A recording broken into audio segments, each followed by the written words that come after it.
तो हेलो बच्चों, नमस्कार। ये क्लास 12th का हिंदी का पेपर है जो कि बहुत ही ज़्यादा वायरल है और इस पेपर को सॉल्व करने की हर बच्चे को ज़रूरत है। यानी कि जितने भी क्लास 12th के बच्चे हैं सभी इस पेपर को सॉल्व करेंगे। अगर आप इस पेपर को अच्छे से सॉल्व कर लेते हो, आपको कोई दिक्कत नहीं होती है, सभी प्रश्न आपको आते हैं, तो फिर समझ लो कि आप 2024 में यानी कि 2024 में बोर्ड एग्ज़ाम जब दोगे तो आपका 90+ मार्क आएगा। ठीक है, इससे नीचे बिल्कुल नहीं होगा, लेकिन जब आप इस पेपर को सॉल्व कर लेते हो तो। ठीक है, तो चलिए शुरू करते हैं। तो सबसे पहले यहाँ पर देखिए, क्लास 12th हिंदी का पेपर है और 100 नंबर का पूर्णांक होता है हिंदी में। इसमें प्रैक्टिकल नहीं होता है। 100 नंबर आपको हिंदी में मिलेगा। 3 घंटे 15 मिनट का समय दिया जाता है। अब कुछ निर्देश यहाँ पर हैं जो हम पढ़ लेते हैं। ठीक है, प्रारंभ के 15 मिनट परीक्षार्थियों को प्रश्न पत्र पढ़ने के लिए निर्धारित किए गए हैं। इस प्रश्न में 2 खंड है, दोनों खंडों के सभी प्रश्नों का उत्तर देने आपके लिए अनिवार्य है। तो यहाँ पर पहला स्टार्ट करेंगे, पहला क्वेश्चन। तो उक्त व्यक्ति प्रकरण के रचनाकार हैं, तो यहाँ पर 4 ऑप्शन दिए गए हैं। गोकुलनाथ है या फिर दामोदर शर्मा, नाभादास, मुंशी सदाशुकलाल। तो यहाँ पर आपको जो सही लगे, यानी कि दामोदर शर्मा सही ऑप्शन है, इसको टिक करेंगे।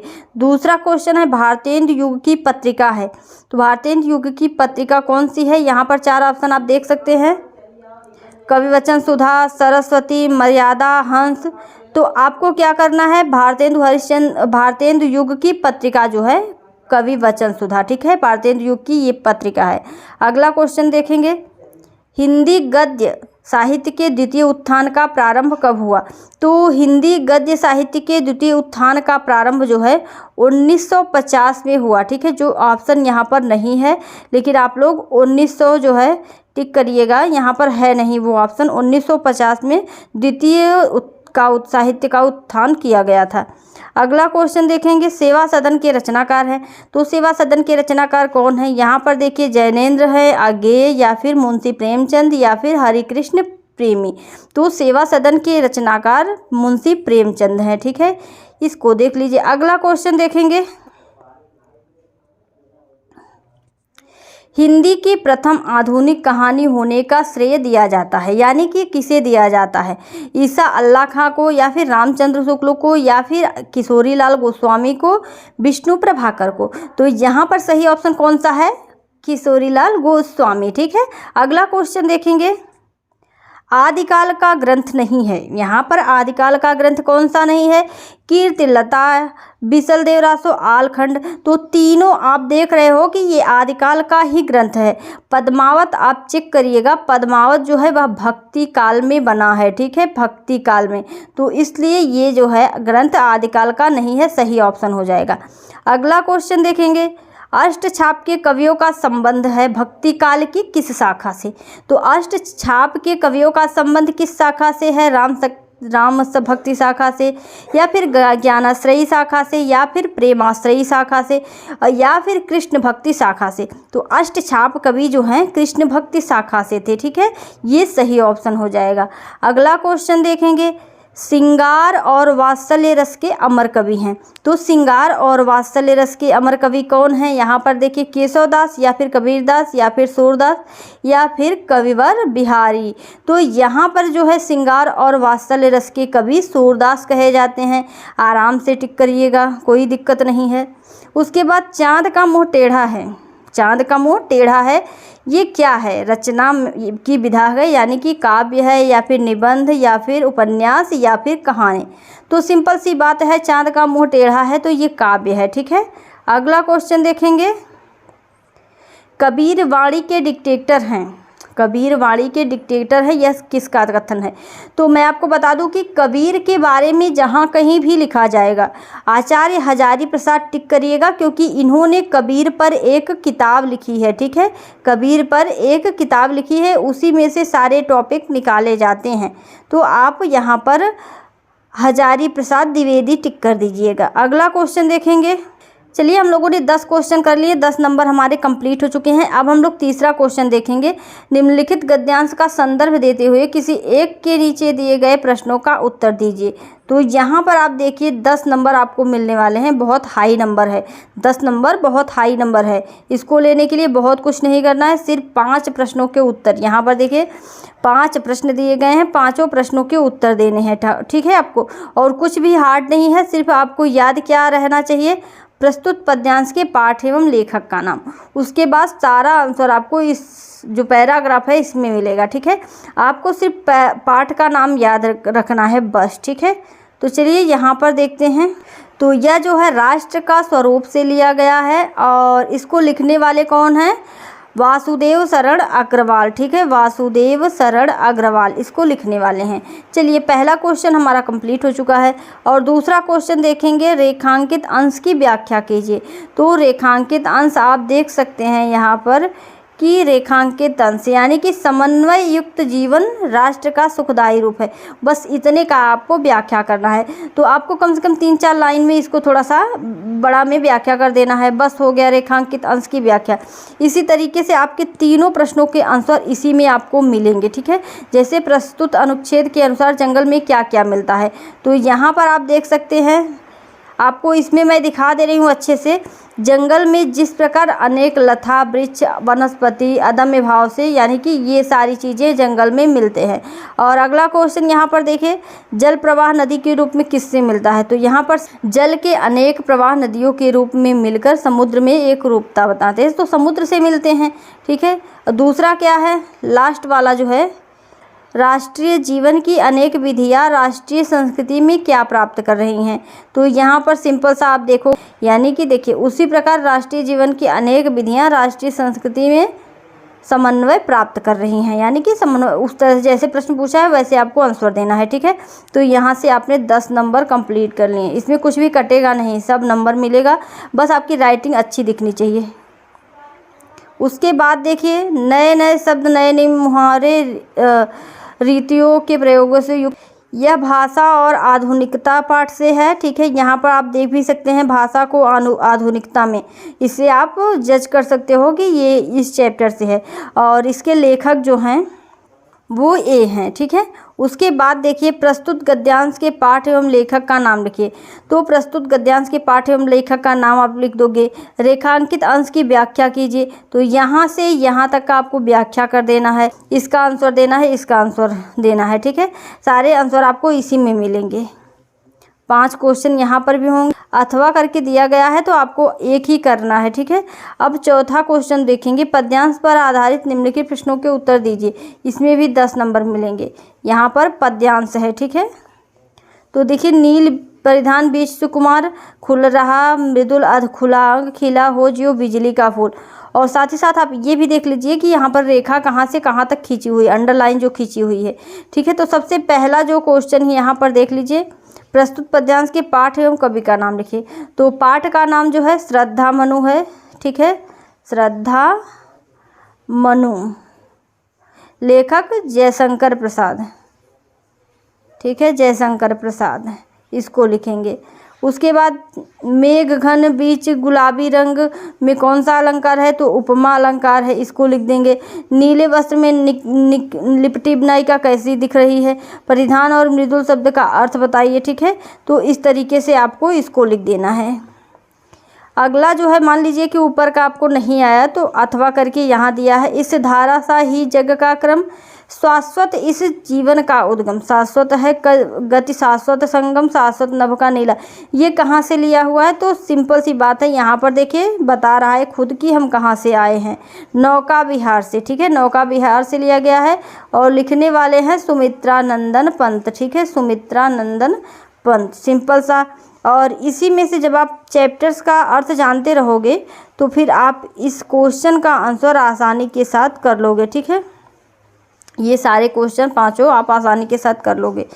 इसके लिए आपको पूरा चैप्टर का अर्थ समझना पड़ेगा। 5वां क्वेश्चन क्या है, निम्नलिखित किस में से किसी एक लेखक का जीवन परिचय देते हुए उनकी कृतियों का उल्लेख कीजिए। तो यहाँ पर 5 नंबर मिलेगा, ठीक है, आपको 5 नंबर मिलेगा। 80 शब्दों में लिखना है और किसी एक का, यहाँ पर 3 दिए गए हैं, आप जैसे वासुदेव शरण का लिख रहे हो तो बस इन्हीं का लिखोगे और किसी का नहीं, ठीक है। अगला देखेंगे, निम्नलिखित में से किसी एक कवि का जीवन परिचय देते हुए उनकी कृतियों का उल्लेख कीजिए। तो वही चीज़ आपको यहाँ भी करना है क्योंकि वही नंबर है, वही सब कुछ है। तो मान लीजिए आपने जयशंकर प्रसाद का कर दिया तो आपको सिर्फ जयशंकर प्रसाद का ही करना है। अगला क्वेश्चन देखेंगे, कहानी तत्वों के आधार पर पंचलाइट अथवा बहादुर कहानी की समीक्षा कीजिए। तो मेरे जो है माधुरी क्लासेस पर आपको सबका यहाँ पर समीक्षा, कथानक सब कुछ बताया जाएगा।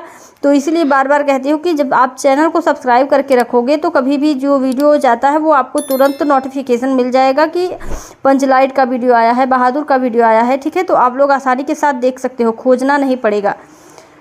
उसके बाद देखिए, कर्मनाशा की हार कहानी के प्रमुख पात्र का चरित्र चित्रण कीजिए, ठीक है। आपको इसको करना है, अथवा करके दिया है, अथवा करके जहाँ दिया रहेगा, जैसे देखिए आप ऊपर का करते हो तो ये वाला नहीं करोगे और अगर ये वाला करते हो तो ये वाला नहीं करोगे, ठीक है। 7वां क्वेश्चन देखेंगे, स्वपठित खंड काव्य के आधार पर निम्नलिखित प्रश्नों में से किसी एक प्रश्न का संक्षिप्त उत्तर दीजिए। यानी कि 80 शब्दों में उत्तर देना है आपको खंड काव्य का, ठीक है। तो खंड काव्य यहाँ पर बहुत सारे रहेंगे लेकिन आपको अपने जिला के अनुसार करना है, जो आपका कॉलेज जैसे आपका है, ठीक है, कॉलेज है, आपके घर का ज़िला नहीं लिया जाएगा, आपका कॉलेज है, आप कॉलेज का पता करेंगे कि कॉलेज आपका किस ज़िला से है, ठीक है, वहाँ का खंड काव्य लिया जाएगा। उसके बाद देखिए, और या तो फिर सिलेबस का वीडियो देखिए, उसमें खंड काव्य कौन कौन से ज़िले के लिए कौन सा खंड काव्य इम्पोर्टेंट है उसमें मैंने बताया हुआ है। 8वां क्वेश्चन देखिए, खंड ब, ठीक है, खंड ब आ चुका है। यहाँ पर देखिए, निम्नलिखित संस्कृत गद्यांश का संदर्भ सहित हिंदी में अनुवाद कीजिए। यहाँ पर आपको भरकम नंबर मिल रहा है, यानी कि 7 नंबर। 2 नंबर आपको संदर्भ के लिए मिलेगा जिसमें आपको ना लेखक का नाम लिखना है ना ही कुछ भी, सिर्फ पाठ का नाम लिखना है। तो यहाँ पर देखिए, युवक मालवीय स्वकीयन प्रभावपूर्ण भाषणेन जनानाम मनांसि, यह कहाँ से है, महामना मालवीय से, ठीक है, महामना मालवीय से। अगला देखेंगे, चलिए इसका अनुवाद आपको कर देना है। अब इसको देख लीजिए, अतीते प्रथम कल्पे चतुष्पदा सिंह राजानाम कुर्वनम, ये कहाँ से लिया हुआ है, तो ये जातक कथा से लिया गया है और ये जो है बहुत ही इम्पोर्टेंट है, ठीक है। ये हर साल पूछा जाता है, इसमें कोई शक ही नहीं है। तो इसको करना आप लोगों के लिए बहुत ही ज़्यादा इम्पोर्टेंट है, जातक कथा से, ठीक है। ये हर साल पूछा जाता है, बहुत ही कह सकते हैं कि फेमस, ये कह सकते हैं कि फेमस गद्यांश है संस्कृत का, ठीक है। आगे देखिए, निम्नलिखित श्लोकों का हिंदी में ससंदर्भ सहित अनुवाद कीजिए, ठीक है। तो भाषासु मुख्या मधुरा गिर्वाण भारती तस्या ही मधुरम काव्य तस्मादपि सुभाषितम। तो ये जो है सुभाषित रत्नानि से है, ठीक है, सुभाषित रत्नानि से। अगला देखिए, ज्ञाने मौनम क्षमा शक्ति त्यागे श्लाघ विपर्य गुड़ा गुड़ा निबंधित तस्य सप्रस। इसका आप कमेंट करके बताइएगा कि ये कहाँ से है, ठीक है, आप लोग कमेंट करके बताइएगा। उसके बाद देखिए, निम्नलिखित में से किन्हीं 2 का संस्कृत में उत्तर दीजिए। यहाँ पर इतने दिए हुए हैं लेकिन आपको 2 क्वेश्चन का संस्कृत में आंसर देना है, ठीक है, जिसके लिए आपको 2-2 4 नंबर, यानी कि एक के लिए 2 नंबर, दूसरे के लिए 2 नंबर, हो गया कितना, 4 नंबर, इतना मिलेगा। अगला है श्रृंगार रस अथवा करुण रस की। तो जो आपका रस है उसमें से कुछ रस तैयार कर लीजिएगा क्योंकि उसमें से पूछा जाएगा। जैसे यहाँ पर देखिए, श्रृंगार रस, करुण रस पूछा गया है, तो आपको चाहे श्रृंगार का चाहे करुण का आपको परिभाषा और उदाहरण लिखना है, ठीक है। उसके बाद श्लेष है, श्रेयस अथवा दृष्टांत अलंकार की परिभाषा उदाहरण, यही करना है। चौपाई छंद में भी यही करना है, दोहा छंद या फिर कौन सा आपको आता है वही आप लिखेंगे। निम्नलिखित में से किसी एक निबंध पर, यानी कि किसी एक विषय पर निबंध लिखिए। यहाँ पर कितना मिल रहा है, 9 नंबर मिल रहा है। तो 9 नंबर जो मिल रहा है, यहाँ पर देखिए 4 दिया हुआ है, बेरोजगारी समस्या और समाधान, सर्वधर्म संभाव और किसी मेले का आंखों देखा वर्णन या फिर गोस्वामी तुलसीदास। तो आप मान लीजिए कि आप किसी मेले का आंखों देखा वर्णन, जहाँ आप मेले में गए हो वहाँ का वर्णन कर दीजिए, कैसे कैसे आपने क्या क्या देखा, गुब्बारे देखे, फिर इस तरह से झूला देखा, फिर जो हुआ इस तरीके से आप इसको लिख सकते हैं, ठीक है। नहीं तो आप बेरोजगारी की समस्या समाधान लिख दीजिए, जो आपको आता रहेगा अच्छे से उसी को लिखिए। अगला जो है 12वां क्वेश्चन है, पावकः का संधि विच्छेद होगा। तो पावकः का संधि विच्छेद होगा पोधन अकः, इसको टिक करिएगा। अगला क्वेश्चन देखिए, प्रेजते का संधि विच्छेद होगा प्रधन एजते, जहाँ पर आपको मिले उस पर टिक कर दीजिए, ठीक है, ये सही ऑप्शन है। अगला देखिए, पुस्तकालय में संधि है। तो पुस्तकालय में कौन सी संधि है? स्वर संधि है। पुस्तक धन आलय, ठीक है, पुस्तक धन आलय यानी स्वर संधि। अगला देखेंगे, निम्नलिखित में से किसी एक का विग्रह करके समास का नाम लिखे। तो विग्रह करके, जैसे देखिए एक का करना है दशानन, तो 10 है जिसके आनन, ठीक है, 10 है जिसके आनन, बहुव्रीहि समास, बहुव्रीहि समास, ठीक है। अगला क्वेश्चन देखेंगे, आत्मन शब्द का द्वितीय बहुवचन रूप होगा। तो यहाँ पर जो ऑप्शन आपको सही लगेगा उस पर टिक करेंगे। नामन का, ठीक है, आत्मन नामन 2 आपके सिलेबस में इस बार जो है 2 है। और उसके बाद देखिए, पिबताम तथा नित्वा का धातु लकार पुरुष तथा वचन लिखिए। और निम्नलिखित में से एक धातु के रूप में प्रत्यय का योग स्पष्ट कीजिए। यहाँ पर सारे क्वेश्चन कंप्लीट हो चुके हैं। देखिए यहाँ पर जो सही रहेगा उसको लगाएंगे। उसके बाद रेखांकित पदों में से किसी एक पद में प्रयुक्त विभक्ति तथा संबंधित नियम का उल्लेख करना है। तो यहाँ पर एक का करना है। यहाँ पर देखिए एक, यानी कि 3 दिया है लेकिन करना एक का है, ठीक है। अगला है यहाँ पर देखिए, निम्नलिखित में से किन्हीं 2 का संस्कृत में अनुवाद कीजिए। यहाँ पर आप देख रहे हो कि 5 ऑप्शन दिया हुआ है, जिसमें से आपको 2, जैसे तुम दोनों जाते हो और गांव के चारों ओर वृक्ष है, बस इसी का आपको संस्कृत में अनुवाद कर देना है, ठीक है। तो चलिए, वीडियो अच्छा लगा हो तो लाइक कर दीजिए और इस तरह के और भी वीडियो पाने के लिए चैनल को सब्सक्राइब कर लीजिए। मिलते हैं नेक्स्ट वीडियो में, धन्यवाद।